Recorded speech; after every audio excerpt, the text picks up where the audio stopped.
to identify words that are plural in Spanish. We just look for that S. But what happens if we want to make words plural? So to do that, we have a few different rules we need to follow, and it depends on the ending of our noun.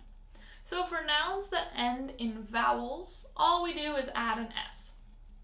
So I'll give you some examples and then have you practice with our food vocabulary. So if I have libro, which means book, and I want to say books, all I do is add an S. So el libro becomes los libros. Super easy. If our word ends in a consonant, like tree, for example, el árbol ends in L, then we need to add ES. So el árbol would become los árboles. And if our word ends in Z, then we have to change our Z to a C and add ES.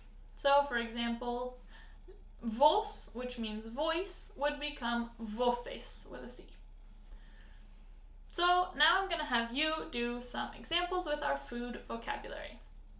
So how would you change el queso, the cheese, to be the cheeses? How would you make it plural? What about el pan, the bread?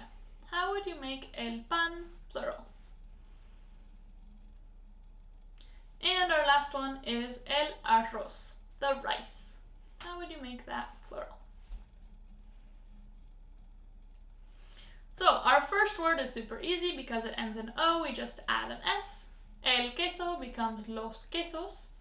Our next one, el pan, we have to add ES because it ends in N, which is a consonant. So we would say el pan becomes los panes.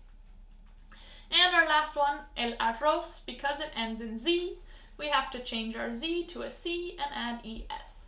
So we would say el arroz becomes los arroces.